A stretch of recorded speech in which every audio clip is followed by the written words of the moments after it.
अस्सलाम वालेकुम। प्रोग्राम पहाड़ों के सफर के साथ मैं हूं नसीर अब्बासी। ये जो सेरानमा आपको पहाड़ नजर आ रहे हैं, ये है कबीला खटक की आमाजगाह करक। करक खैबर पख्तूनख्वा का एक ऐसा डिस्ट्रिक्ट है जो अपने अंदर बेशुमार वसाइल समोए हुए है। और आज के प्रोग्राम में हम जानने की कोशिश करेंगे कि ये जो सेरानमा पहाड़ नजर आ रहे हैं, इनमें भी कीमती खजाने हैं, और वो कौन कौन से कीमती खजाने हैं उनको भी एक्सप्लोर करेंगे। इसके अलावा बात होगी यहाँ के लोकल लोगों से भी, खटक ट्राइब की हिस्ट्री के ऊपर भी नजर डालेंगे। और खास करके ये जो करक का लफ्ज है, ये बेशुमार लैंग्वेज में भी यूज होता है, और खास करके ईरान और ईरान के अलावा भी बेशुमार मुल्क ऐसे हैं जहाँ करक के नाम पर शहर भी आबाद हैं और रोड भी हैं। हिस्ट्री को भी हम खोजेंगे। इसके अलावा गुजरा कल्चर की भी बात होगी, और जब हम बात करते हैं सकाफत और रवायती पकवानों की, तो वो तो हमारे प्रोग्राम का हिस्सा हैं ही। हम इस बार साउथ में मौजूद हैं, और साउथ खैबर पख्तूनख्वा का एक ऐसा इलाका है जिसमें आपको इतनी डेवलपमेंट तो नज़र नहीं आएगी, लेकिन उसके बावजूद यहाँ पर कीमती खजाने मौजूद हैं। जिस डिस्ट्रिक्ट में मैं हूँ, यहाँ ऑयल एंड गैस के भी बेशुमार खजाने हैं जिनसे ये मालूमाल है और जिनको एक्सप्लोर भी किया जा चुका है। आप हमारे साथ रहें, चलते हैं, ज़रा एक्सप्लोर करते हैं करक को।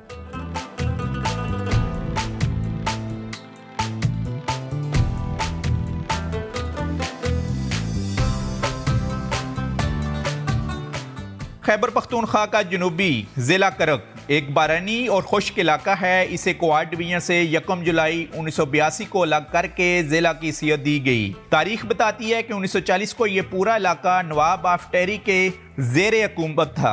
अब ज़िला करक 3 तहसील करक, बांडा, दाऊद शाह और तख्त नसरती पर मुश्तमिल है। इसके शुमाल में हंगू और कोहाट के ज़िला, जनूब में लकी मरवत, जबकि मगरब में ज़िला बन्नू वाक़या है। इसका कुल रकबा 3772 मरबा किलोमीटर है। ज़िला करक की ज़्यादातर आबादी पश्तून कबीला खटक पर मुश्तमिल है। मशहूर तसनीफ हिस्ट्री ऑफ दी अखवान्स के मुताबिक खटक कबीले का शुमार कदीम तरीन अफ़गान कबाइल में होता है।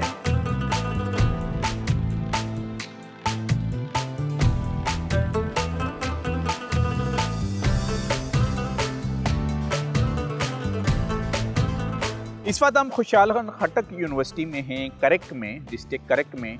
और प्रोग्राम के पहले हिस्से में हम डिस्कस करेंगे हिस्ट्रीज को, वैल्यू को, और ख़ास करके खटक ट्राइब कहाँ से माइग्रेट करके आया और यहाँ पर एक स्टेट का भी क़याम किया गया, और मंगोल्स के दौर में भी उस स्टेट का जो स्टेट थी उसका एक अहम रोल यहाँ पर रहा है। फिर खुशहाल खटक, जिसको पश्तून कम्युनिटी अपना हीरो भी मानती है, और ख़ास करके ये जो खैबर पख्तूनख्वा की बेल्ट है उसको भी डिस्कस करेंगे। यूनिवर्सिटी में, तो यूनिवर्सिटी में मीडिया स्टडीज़ के प्रोफेसर हमारे साथ हैं, वो अपना तारुफ कराएंगे। जी, नाम बताइएगा अपना। जी, मेरा नाम अब्दुर्रऊफ है, मैं कम्युनिकेशन एंड मीडिया स्टडीज़ का फैकल्टी मेंबर हूँ। खटक ट्राइब कहाँ से माइग्रेट करके आया, इसकी हिस्ट्री क्या है? पश्तून ट्राइब्स की हिस्टोरिकली अफ़गानिस्तान से एक चेन ऑफ वो ट्रेल रही हैं। मुख्तलिफ ट्राइब्स वक्तन फ़वक्तन इस रीजन में आते रही हैं। यानी ईस्टवर्ड एक मूवमेंट थी। ठीक है। तो उसी के दौरान पश्तून ट्राइब्स में हटक ट्राइब यानी हटक कबीला भी अफ़गानिस्तान से, एक तो रिटन हिस्ट्री है, एक यहाँ की रवायती जो हमें, जी। मसलन हमारे आबा अजदाद हमें बताते रहे हैं कि खटक ट्राइब जो है, ये जो हम हटक से, ये गौर, गजनी और कंदहार से होके लास्ट टाइम जो शवाल वैली है, शिमाली और जनूबी वज़ीरिस्तान, हाँ, वहाँ पर ये फिर सेटल हुए। उसके बाद चूँकि एक ट्राइब दूसरी ट्राइब को पुश करती हुई ईस्टवर्ड मूवमेंट जारी थी, तो ये प्लेन्स ऑफ बन्नू में आ गए फिर। अच्छा। और उसके बाद ये यहाँ पर डिस्ट्रिक्ट करक के उसमें सेट हो गए। कौन से सन में यहाँ पर खटक आके आबाद हुए?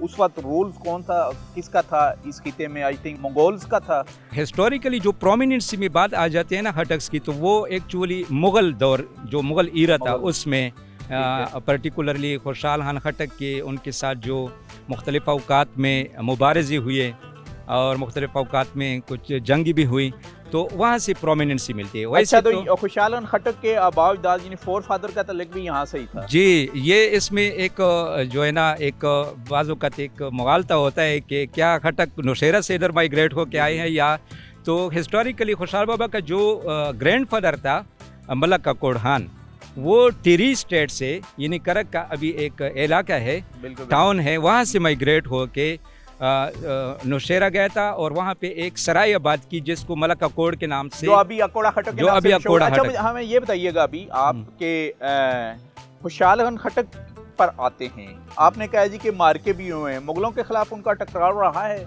जी बिल्कुल, ये खुशहाल खान खटक 1641 में अपने कबीले का चीफ बना, सरदार बना। खुशहाल खान खटक मुगलों का मनसबदार रहा है। तो ये फिर बाद में कुछ साजिशी अनासिर हिस्टोरिकली बयान किए जाए, उनकी वजह से उनके मुग़ल बादशाह के कान भरे गए उनके खिलाफ, तो उनको ग्वालियर फोर्ट, उस वापसी के बाद खुशहाल बाबा के नज़रियात बदल गए। उसने कहा कि नहीं, ये तो मेरे साथ गलत हुआ और पश्तून कौम को चाहिए बहैसियत सारे ट्राइब, या यूसुफजई हों या बंगश हों या औरकजई हों या दूसरे अफरीदी हों, जितने भी कबाइलों को मुश्तरका तौर पे अपनी शनाख्त मेंटेन रखनी चाहिए। तो तब जाके उसमें वो नेशनलिज्म की वो टच आई, उसने नेशनलिज्म पे पोइट्री भी बहुत सारी की, वो ईगर था कि पश्तूनों में यूनिटी बढ़े। जी, इसी यूनिटी की वजह से उसको अपना हीरो मानते थे। उनकी खसूसियात क्या थी उनकी पर्सनैलिटीज में, या उनके बहुत बड़े मार्के क्या थे, किस तरीके से फिर उन्होंने मुख्तलिफ ट्राइब को यकजा करके एक मिशन लेके आगे बढ़े? जी, इस जो मुगलों के साथ फिर इख्तिलाफ डेवलप हुआ, तो उसके बाद उसने मुख्तलिफ इलाकों के दौरे शुरू किए। वो मतलब स्वात भी गया, मुख्तलिफ इलाकों पे गया और वहाँ पे पश्तून मुख्तलिफ कबाइल्स को ये बताना शुरू किया कि आपकी अपनी एक अहमियत है इस जियोग्राफी में, आप बहैसियत एक कौम दुनिया में सर उठा के जीना सीखें और दूसरे लोगों के साथ शाना बशाना तरक्की करते जाएं। तो इस सिलसिले में उसने मुख्तलिफ इलाकों के दौरे भी किए। उसमें उसकी जो पोइट्री का एस्पेक्ट है ना, उसमें उसको एक नेशनलिस्ट पोइट भी लिया जाता है। अच्छा। जिसमें वो पश्तून नेशनलिज्म की बात करता है। मैसेज क्या है उसमें? मैसेज उसमें ये है, उसके एक मशहूर शेर भी उसमें है, द अफगान पनंग में उतरला तुरा नंग यलई द ज़माने खुशहाल हटकियम। इसमें वो मतलब प्राउडली बयान कर रहा है कि मैंने in the honour of Afghan, ये मैंने मतलब सोड उठा ली, और उसकी मतलब है मैं I am the person who is more feeling proud to be Afghan. तो उसमें अफगानों को यानी जो पश्तून ट्राइब्स हैं उनको मैसेज दे रहे हैं कि आप लोग भी उठे, अपनी नेशनलिज्म यानी दुनिया में आगे अपना एक मकाम हासिल करें। तो वो as a poet, as a warrior, as a philosopher, as a scholar, न सिर्फ पश्तून बेल्ट में बल्कि अफ़गानिस्तान का तो एक किस्म का उसको एक नेशनल पोइट के तौर पे लेते हैं। तो ये उसकी कंट्रीब्यूशन। अच्छा, ये मुझे बताइएगा कि पश्तो ज़ुबान के ऊपर आते हैं, क्या डिफरेंट है मुख्तलिफ इलाकों की पश्तों में और यहाँ? जी, बड़ा अच्छा सवाल आपने किया और बड़ा इंटरेस्टिंग भी है।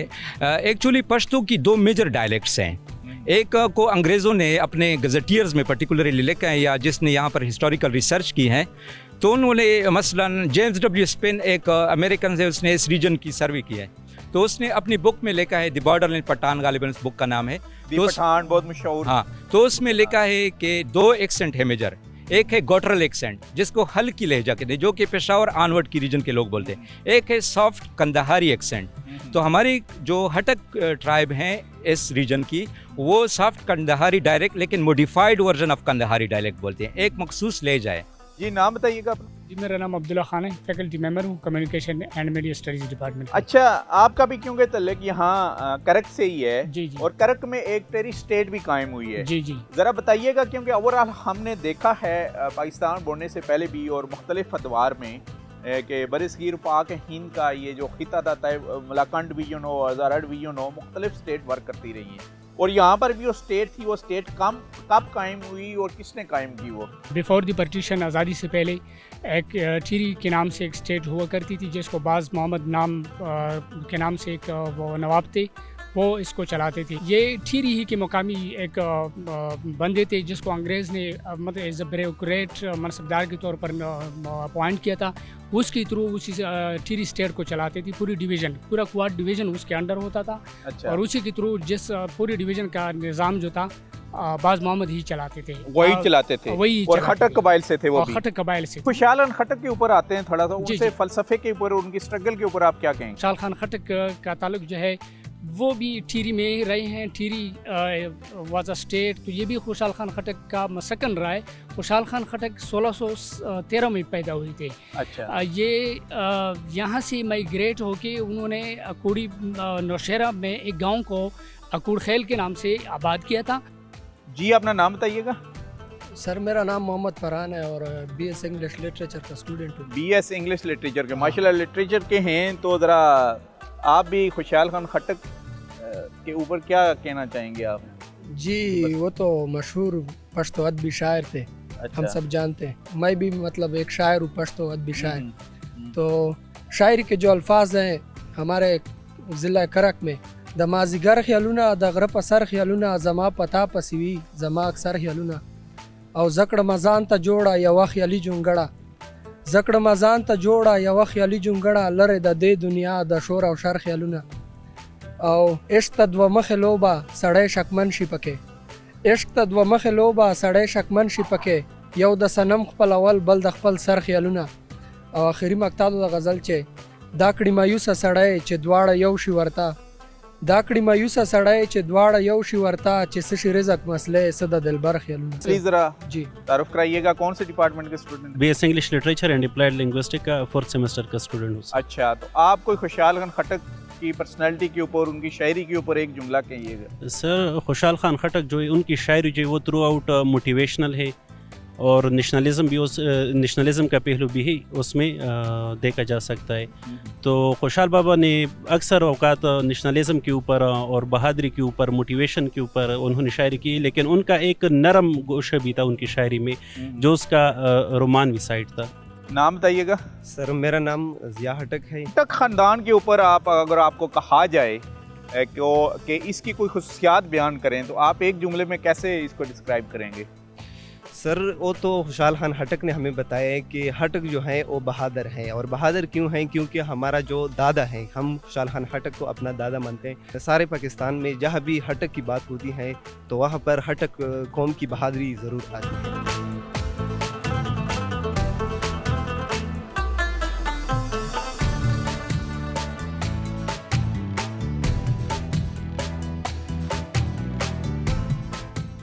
बादलों पर हम चले एक नई डगर, बादलों पर हम चले एक नई डगर, आओ मिलके करें पहाड़ों का सफर, आओ मिलके करें पहाड़ों का सफर।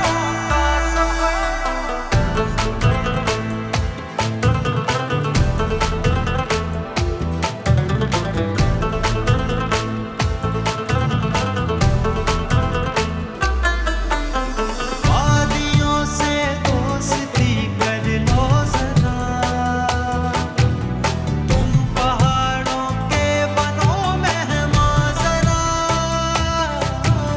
तुम पहाड़ों के बनों मेहमान ज़रा।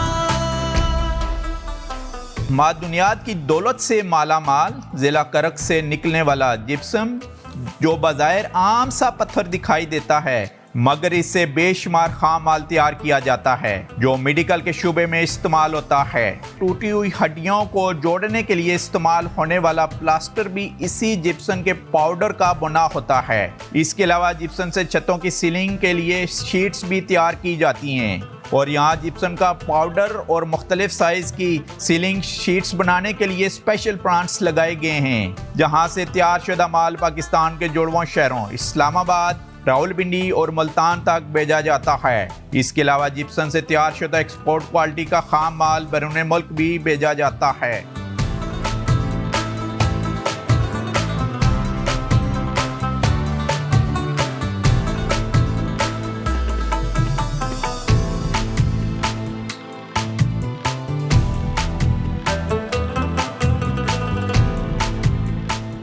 जट्टा इस्माइल खेल मंसूर गाड़ इस जगह का नाम है, डिस्ट्रिक्ट करक में है। और जब हम बात करते हैं कि कुदरत ने पहाड़ों में कितने कीमती खजाने छुपाए हुए हैं और आज जिन खजानों को यहाँ से तराशा जा रहा है और हम एक्सप्लोर करने आए हुए हैं, वो खजाने हैं यहाँ करक के पहाड़ों के।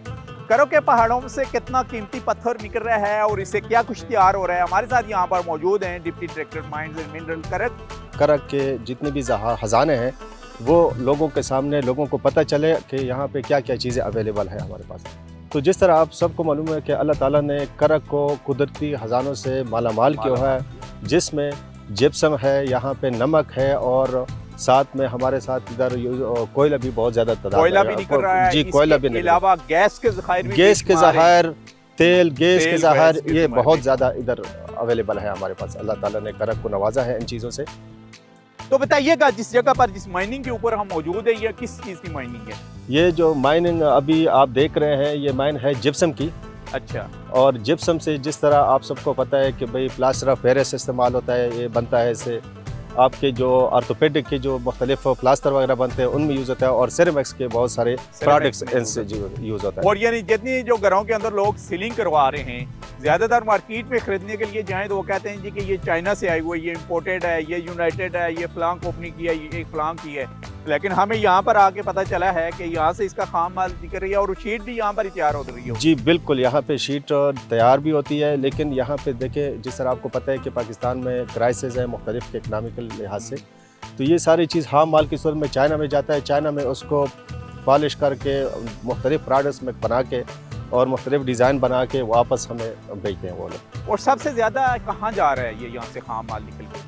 यहाँ से पहले जाता था, इंडिया जाता था, लेकिन अभी जिस तरह आप लोगों को पता है कि भाई इंडिया के साथ हमारी ट्रेड बंद है, तो आजकल ज़्यादातर जो है लोकल इस्तेमाल है और चाइना इस्तेमाल चाइना है। और सीमेंट फैक्ट्रियों में यहाँ अच्छा, पे ज़्यादा। Cement factory. जी, अच्छा, सीमेंट इंडिया कितना अरसे तक जाता रहा ये? इंडिया 2018 तक ये जाता रहा है। कितने रकबे के ऊपर यही पहाड़ है इसी के?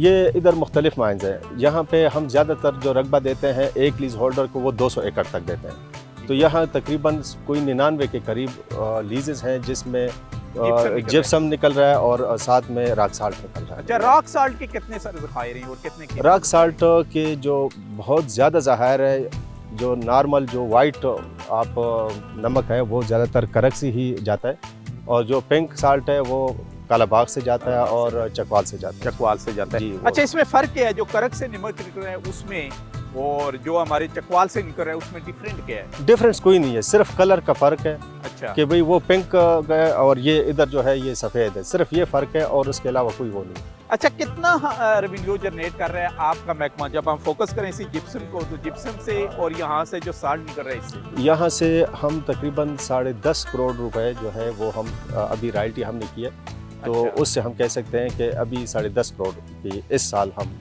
इनसे जनरेशन करेंगे। इसे 10.5 10.5 करोड़ करोड़ जनरेशन करेंगे। और ये मसलन आप कितने साल के बाद दोबारा फिर?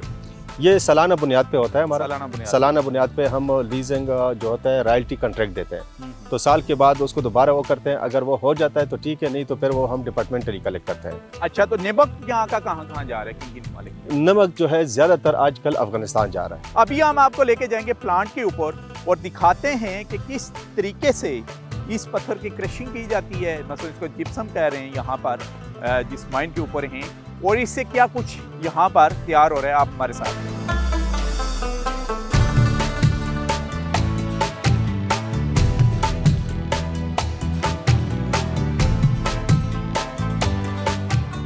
जिस बात हम मेन कारखाने पर हैं, जब मेन माइनिंग से जिप्सम यानी ये जो पत्थर की शक्ल में आपको नज़र आ रहे हैं यहाँ पर लेके आ रहे हैं, और पहला यहाँ पर इसका प्रोसेस ये है कि इस प्लांट के थ्रू इसका पाउडर तैयार हो रहा है।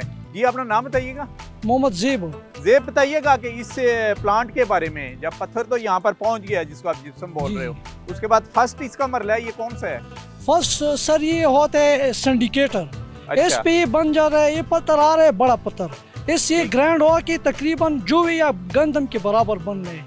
ये जब ग्राइंड हो के फिर आगे अब जा रहे हैं, आपको दिखाएंगे कि इस तरह पोजीशन आ गई। जब पहुंच जाए तो एलिवेटर से बड़ा बैलर है, तकरीबन उसमें 200 बोरी आ रहे हैं। वो मशीन के साथ भराई करके फिर आगे इसको प्रोसेस आपको दिखाएंगे आहिस्ता आहिस्ता आगे, फिर ग्राइंड हो रहे हैं। तो फिर इससे प्लास्टर और पेरिस बन रहे हैं। कितने मरले के बाद कितने स्टेप होते हैं इसके ग्राइंडिंग के? तकरीबन 5 स्टेप आ रहे हैं। 5 स्टेप। ये पहला स्टेप है जो अभी हम खड़े हैं, ये पहला स्टेप है। हम और कुदरत के ये जो छुपे हुए खजाने हैं उनको तराशने का काम यहाँ पर भी जारी है डिस्ट्रिक्ट करक में, और जिससे प्लास्टर ऑफ पेरिस और मुख्तलिफ किस्म की शीट इवन के मेडिसिन में जा रहा है और सीमेंट फैक्ट्रियों को जा रहा है, उसका हम खाम हाल आपको दिखा रहे हैं कि किस स्टेप बाय स्टेप कहाँ से तैयार होकर फिर पैक होकर मेन शहरों को सप्लाई हो रहा है।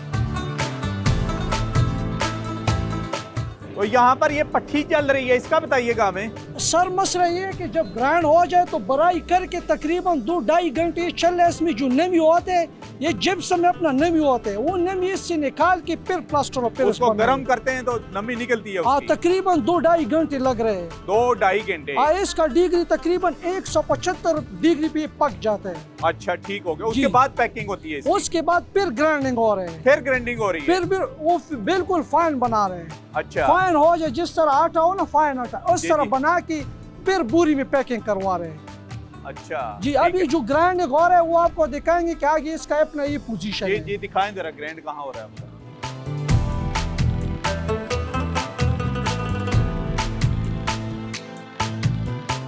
जी बताइए, आप बता रहे थे कि ग्राइंडिंग के बाद इस प्लांट के ऊपर आता है आपका। जी, ये जो बड़ा बैलर लगा है, इसमें तकरीबन 2-2.5 घंटे लग रहे पक जाते हैं। इससे जो नमी निकल जाते हैं, ठीक हो फिर गया। इधर डिक्की में गिर जाते हैं, उधर से आके इधर ग्राइंडिंग फिर हो रहा है, बिल्कुल फाइन हो रहे हैं। ठीक हो गया। फाइन आके फिर इधर से पूरी बन रही है, ये तैयार हो गया प्लास्टर। और फिर इसकी अच्छा, बुक ये तकरीबन प्लास्टर 50 किलो पूरा बैग है। ये बिल्कुल ऐसा लग रहा है कि जैसे गंदम का आटा है, इतना बारीक है। ये बिल्कुल ये बारीक देखें। है, बिल्कुल बारीक जैसे गंदम का आटा। जी जी जी। फिर इधर से तकरीबन सारे पाकिस्तान सप्लाई हो रहे हैं। अच्छा, आप बताइएगा जरा तफसील से कि इसका क्या कुछ तैयार हो रहा है। इससे सर जो लग रहा है मेडिसिन में ज्यादातर प्लास्टर जो हो रहा है ना, हाथ ऑर्थोपेडिक में मेडिसिन में ज्यादा इसका इस्तेमाल है। फिर इससे खिलौने भी बन रहे हैं। अच्छा, खिलौने भी बन रहे हैं। खिलौने, बड़े बड़े खिलौने जो घरों में होते हैं, शेर में रखे होते हैं या कोई दूसरा चीज। लेकिन अच्छा। और सबसे ज्यादा इसका जो डिमांड है वो सीलिंग में हो रहा है। जो बड़ी कोठियों में सीलिंग हो रहा है ना, उसमें इस ज्यादातर जिप्सम शीट जो लगी होती है। हाँ जी, हाँ जी। वो लेकिन वो एक चाइना का होता है, एक लोकल होता है। अच्छा, जो लोकल है वो इससे बनने हैं। वो पायदार चाइना वाला है या ये वाला है? ये हम जिम्मेवारी के साथ कह रहे कि ये वाला पायदार है, क्योंकि अच्छा। उससे हीट निकल रहा है, इससे हीट नहीं निकलेगा। अच्छा, इसमें हीट नहीं निकलेगा। नहीं निकलेगा। और ये जो सीलिंग की शीट इससे तैयार होती है, इसको क्या बोलते हैं? सर उसको टाइल बोल रहे हैं। अच्छा, प्लास्टर ऑफ पेरिस वाला टाइल।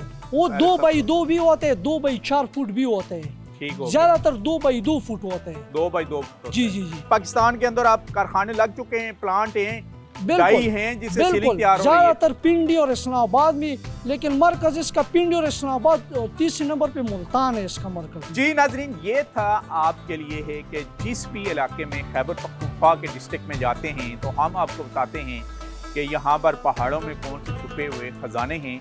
और एक खजाना जिप्सम की शक्ल में था, जो देखने वाले नाजरीन के लिए तो आम पत्थर है, लेकिन हमने जैसे कि आपको बताया इस कारखाने में ले भी आने का मकसद यही था कि इससे क्या कुछ तैयार हो रहा है। यहाँ पर ये मुख्तलिफ प्लांट से होता हुआ दी बेस्ट क्वालिटी का इसका जो पाउडर खाम माल यहाँ तैयार होता है, उसके बाद पैकिंग करने के बाद मेन शहरों में जाता है। और शहरों में मुख्तलिफ किस्म के यानी मेडिसिन में भी यूज़ हो रहा है, सीमेंट फैक्ट्रीज में भी यूज़ हो रहा है। और ख़ास करके जो सीलिंग की टाइल बन रही है, जिप्सम टाइल, वो भी पाकिस्तान में अब तैयार हो रही है।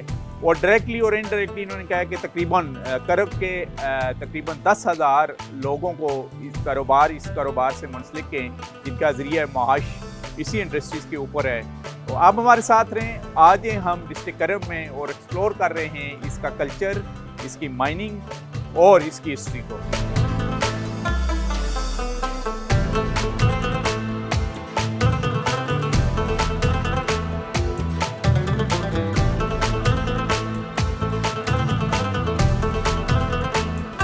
आओ मिलके करें पहाड़ों का सफर,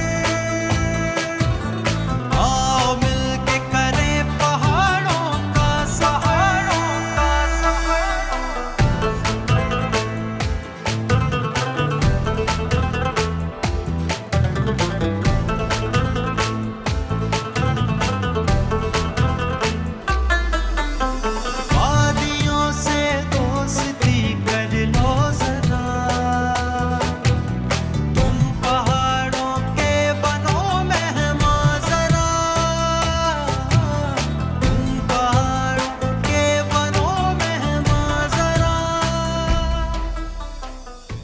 गैस और मादनियात की बदौलत से माला माल जिला करक का शुमार पाकिस्तान के अमीर तरीन अजला में होता है। करक के इलाका जटा अली खान खेल और बादर खेल में नमक की वसी कानें मौजूद हैं और यहाँ नमक के अलावा जिप्सम, यूरेनियम, खाम लोहा और कोयले जैसी कीमती मादनियात भी पाई जाती है। यही वजह है कि जिला करक में कान कनी की सनत से हजारों अफराद का रोजगार वाबस्ता है। करक की तहसील बांडा दाऊद शाह में पाए जाने वाले नमक के जखायर से खेवड़ा माइंस की निस्बत ब्राउन कलर का साल्ट निकलता है जो अफगानिस्तान भेजा जाता है। इस नमक को खाम माल की शक्ल में पहाड़ों से काट कर पहले प्लांट्स पर लाया जाता है।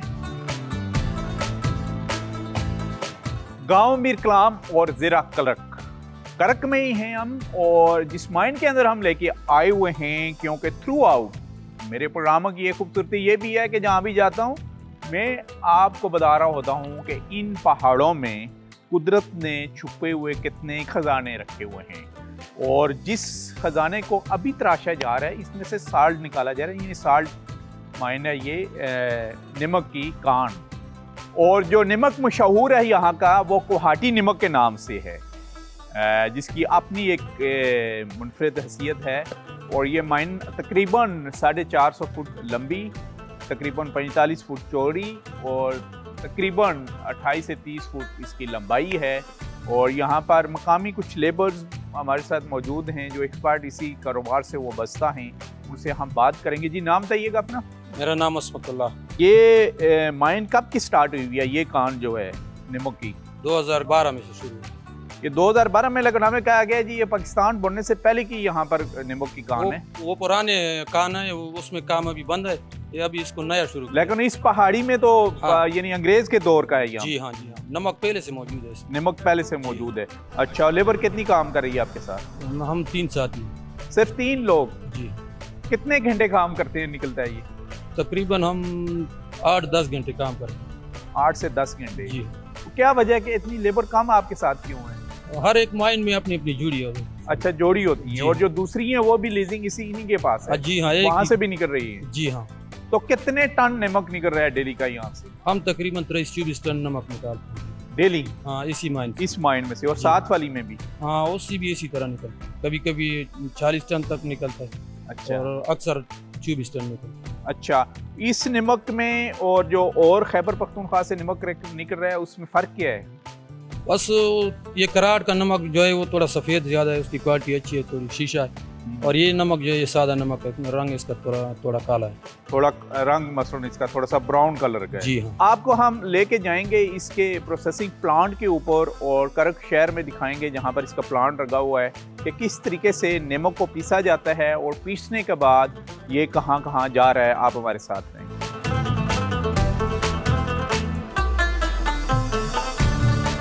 ये देख सकते हैं जिस माइन के ऊपर है साल्ट माइन है ये, और इसका जो आप अपने घरों में यूज़ कर रहे होते हैं नमक साल्ट, वो अच्छा खासा वाइट होता है, उसकी वाइटनेस ज़्यादा होती है। लेकिन ये जो नमक है ये थोड़ा सा ब्राउन है, थोड़ा सा ब्राउन है। देखो जायका इसका वही है ये, लेकिन ब्राउन कलर का है। इसके बाद जब इसकी और प्रोसेसिंग होती है देखते हैं कि उसमें क्या चेंजिंग होती है। लेकिन अभी जो यहाँ से लग रहा है ये ब्राउन कलर। ये अच्छा, ये नमक इसमें क्यों डाल रहे हैं आप? ये दबा लेते हैं ना, फिर इधर ब्लास्ट करते हैं, ये ब्लास्ट के साथ है ना। अच्छा, ये ब्लास्ट के लिए आपने लगाई हुई था? ब्लास्ट के लिए। अच्छा, ये ब्लास्ट करेंगे। और नमक डालने से क्या होता है अंदर पहाड़ के अंदर आप नमक डाल रहे हैं? इसका जो है ना गैस बंद होता है ना, फिर ब्लास्ट करता है। अगर गैस बंद ना हो जाए फिर ब्लास्ट नहीं होता। ब्लास्ट नहीं होता है, यानी ब्लास्ट करके इस पहाड़ को आप चीर रहे होते हैं। ठीक है ना, पहाड़ के मुख्तलिफ इसके फिर पार्ट्स बनते हैं, ब्लॉक, वो निकालते हैं आप। और उसके लिए ये है कि नमक से ही आप सुराख करके नमक डालते हैं ताकि क्या बंद हो जाए? इसका जो है ना वो गैस बंद हो जाए ना, गैस बंद हो जाए। ठीक है, फिर वो ब्लास्ट करेंगे। अच्छा, अगर गैस बंद ना हो जाए तो ये ब्लास्ट नहीं होता। ब्लास्ट नहीं होता, ठीक है। और ब्लास्ट की कितनी आवाज़ होती है? नहीं मतलब नुकसान दूर तो नहीं जाके लगते? नहीं, दूर नहीं जाता है। अच्छा, यहाँ पर इसी मतलब गाड़ी तक नहीं जाएंगे पीछे? नहीं। अच्छा, ब्लास्ट करने के लिए भी ये कह रहे हैं जी कि पहाड़ को पहले ये उसमें देख लेंगे, सुराख करते हैं, उसके बाद ये बारूद भी अंदर डालते हैं। बारूद कौन सा इस्तेमाल करते हैं इसमें? ये काला बारूद है ना PMDC की। PMDC का काला बारूद है। काला बारूद। अच्छा वो डालते हैं आप, ठीक है। लेकिन गैस बंद करने के लिए नमक का यूज होता है, इसमें नमक आप डालते हैं, उसके बाद गैस बंद हो जाती है, फिर ब्लास्ट करते हैं। फिर ब्लास्ट करते हैं। और उसके बाद जो ब्लॉक होते हैं उनको ये इस किस्म के जो जितने भी ब्लॉक हैं ये ब्लास्टिंग से निकले हैं। हाँ सारे ये नज़र आ रहे हैं आपको नाजरीन, ये ब्लास्टिंग से निकले हैं और ब्लास्ट करने के बाद इसको आप गाड़ी में लोड किया जा रहा है और ये पेशावर में भी जाते हैं, मुख्तलिफ जगह इनके प्लांट लगे होते हैं। दिखाएंगे हम आपको इसके प्रोसेसिंग प्लांट के ऊपर लेके जाएंगे कि इन चट्टानों को किस तरीके से पीसा जाता है। आप हमारे साथ रहें।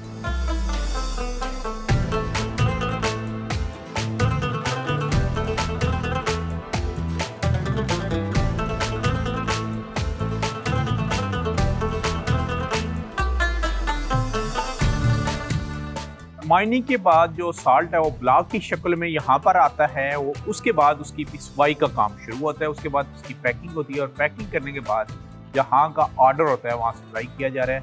आप उस छोटे से कारखाने में हम मौजूद हैं, बात करेंगे। जी नाम बताइएगा अपना। मेरा नाम है शाहिदुल्लाह। अच्छा शाहिद, बताइएगा इसको बोलते क्या है आप इसको ना?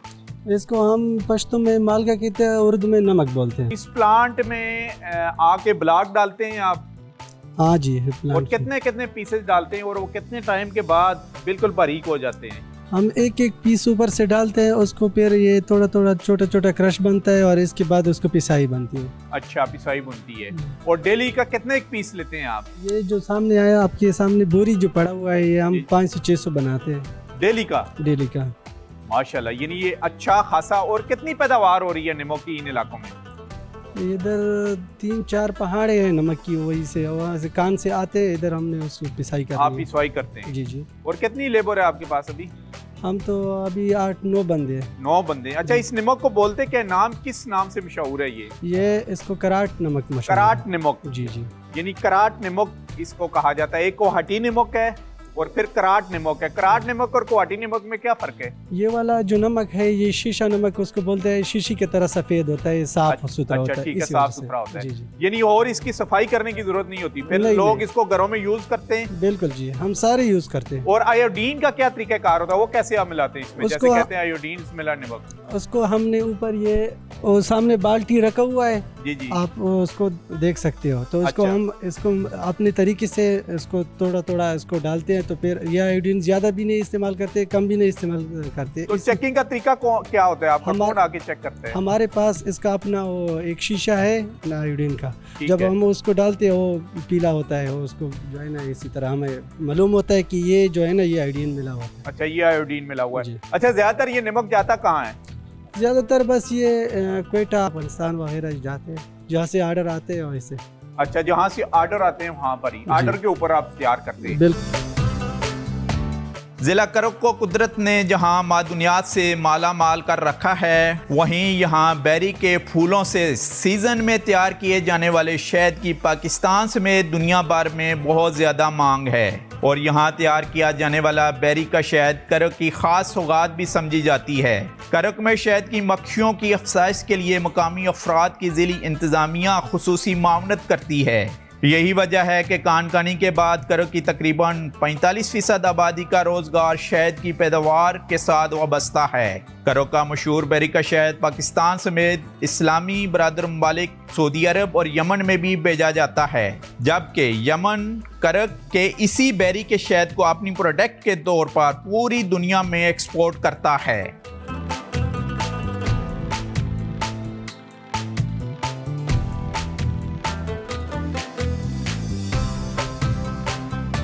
करक एक और वजह से मशहूर है और तकरीबन पूरे खलीजी ममालिक में वो प्रोडक्शन इसकी जा रही है। इसके अलावा और भी जहाँ जहाँ पठान भाई ये वो लेके जाते हैं, यानी इन्होंने अपनी इस प्रोडक्ट को इंट्रोड्यूस कराया हुआ है तकरीबन ऑल ओवर द वर्ल्ड। ये है जी शहद का कारखाना और इसको बोलते हैं बेरी का शहद। जैसे बैरों का हमने आपको बाग दिखाया कि ये इसका जो सीज़न होता है तकरीबन अक्टूबर और नवंबर से दिसंबर तक, लेकिन यहाँ इनके पास अच्छा खासा स्टॉक मौजूद है।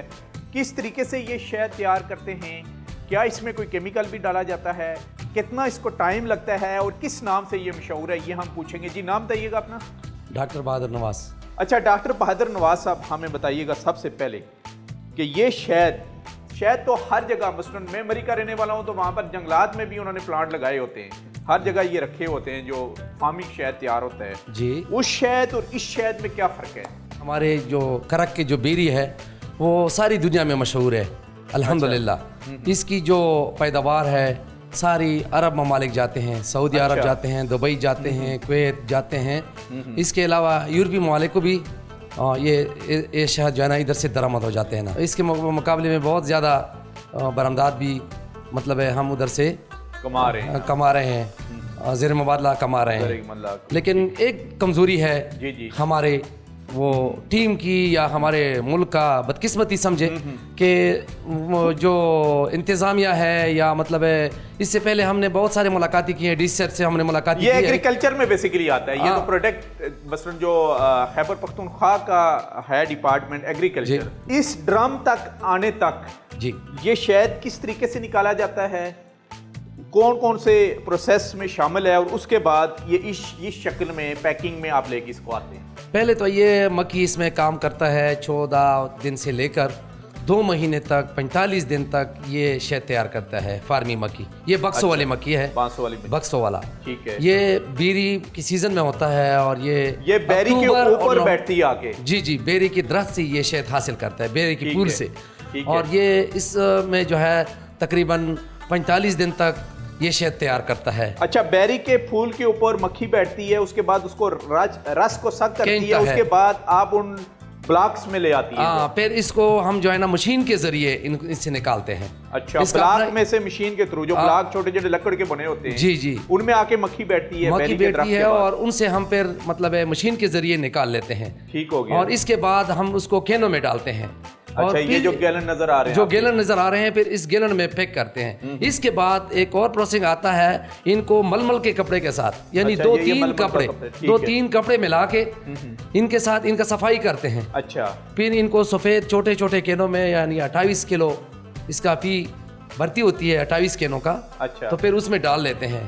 ठीक हो, यानी एक कंटेनर में 20,000 केजी शहद आता है। एक कंटेनर में 20,000 केजी 21,000 केजी तक शहद आ जाता है। ये जो गैलन में है ये खाम माल में है अभी? ये अभी हाम माल में। इसको फिर इधर से डालते हैं, जैसे ये है, जिस तरह इसको सफाई करते हैं और फिर इसको जिस तरह ये बोतल आपने देखा है ना, बिल्कुल साफ सुथरा। अच्छा, इसका कलर ये ऐसा इतना गाढ़ा क्यों है? इसमें डालते क्या है आप? इसमें कुछ भी नहीं डालते हैं, ये उनका ओरिजिनल कलर है और ओरिजिनल उनका जायका है, खुशबू है, सब कुछ उसका ओरिजिनल है। कलर में क्यों फर्क होता है? कोई मुख्तलिफ के येलो कलर में होता है, ये थोड़ा सा डार्कनेस कलर है, ब्राउन कलर है, इसका ये क्या वजह है?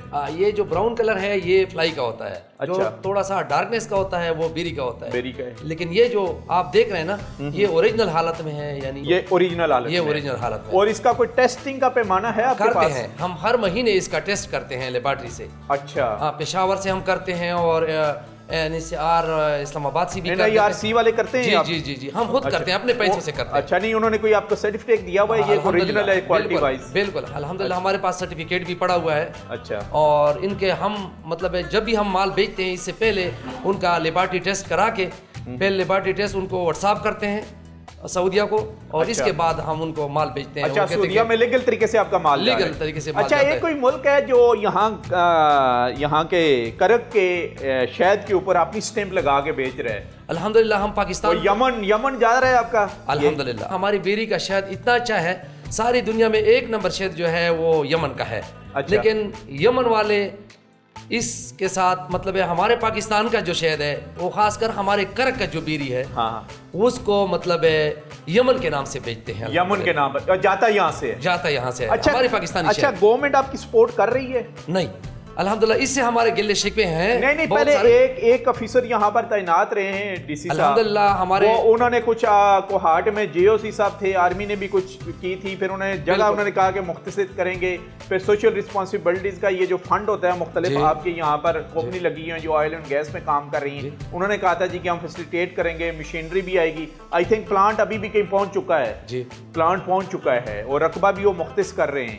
वो इसके बारे में हम मतलब ये हमारे जो एडमिनिस्ट्रेटर है, ये उन लोगों की गलती मैं समझूं, क्योंकि जो कारोबारी लोग हैं वो हमारे इधर रहमताबाद में रहते हैं। ठीक है, लेकिन उसने जो प्लांट दिया हुआ है, उसने गलती से दिया हुआ है तख्ती नसरती को। लेकिन ये काम जो है ना मक्खियों कर रही है, ये काम जो है वो है कारोबारी लोगों का, जिस तरह हम लेते हैं बिजनेसमैन का होता है ये काम, जो शहद को सफाई करना, मक्खियों वालों को 10-10 कैन बेचारे का होता है, तो 10 कैन का काम नहीं है ये। मशीन के पीछे मतलब मशीन उसने दिया हुआ है तख्ती नसरती को, उसी तरह पड़ा है, जिस तरह दिया हुआ है उसी तरह पड़ा हुआ है। 1 रुपए का काम उस पर नहीं हुआ है, क्योंकि इन लोगों का काम ये है नहीं। अच्छा, हमारे लोगों का काम है शहद बेचना। ठीक है, जब हम शहद बेचते हैं, अगर ये मशीन हमारे पास होता, आपके पास बैरी के रकबे जहाँ बैर लगे हुए हैं, ये दरख्त हैं, वो भी आपके अपने? हमने जर्नल साहब के साथ भी हमने कुछ मीटिंग की हुई है गुवाहाटी में। मैंने खुद किया था बहैसियत एक प्रेसिडेंट, तनवीर रहमान साहब जी, मैंने खुद किया था। लेकिन और इसके साथ वो डिवीजन ऑफिसर भी था गुवाहाटी का, इसके साथ भी हमारी मीटिंग हुई थी। लेकिन बदकिस्मती समझे कि ये इसमें कोई रिलीफ हमारे दुकानदारों को नहीं मिल रहा है। क्या चाहते हैं कि क्या रिलीफ मिलना चाहिए? गवर्नमेंट किस पॉइंट ऑफ व्यू से आपकी सपोर्ट करेगी? यहाँ कोई बड़ा प्लांट लगा के आपको दे? यही जाना कि इसमें कोई बड़ा मार्केट बना ले।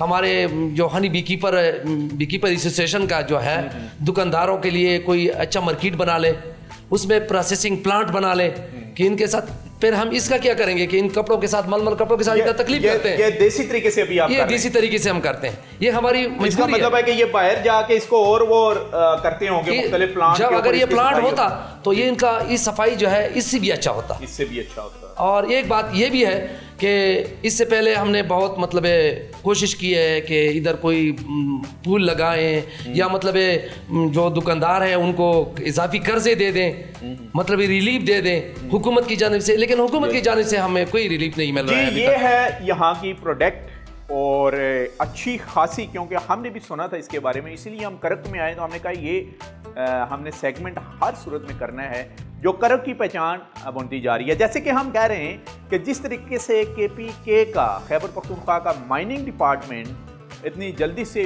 फला फुला है और स्ट्रांग भी हुआ है और उसने मुख्तलिफ जो लीज होल्डर हैं उसके लिए फैसिलिटीज़ भी दी हैं, इसी तरीके से अगर करक में ये बैरी को फ़रोख्त पाए, गवर्नमेंट इसको टेक ओवर करे और इससे वाबस्ता जो बिजनेसमैन है उनको फैसिलिटेट किया जाए, तो ये जो प्रोडक्ट है इससे हम फॉरेन जो हमारा एक्सचेंज है वो भी कमा सकते हैं, ज़र मुतबादला में भी इजाफा होगा और उसके साथ साथ यहाँ लोगों को रोज़गार भी मिलेगा।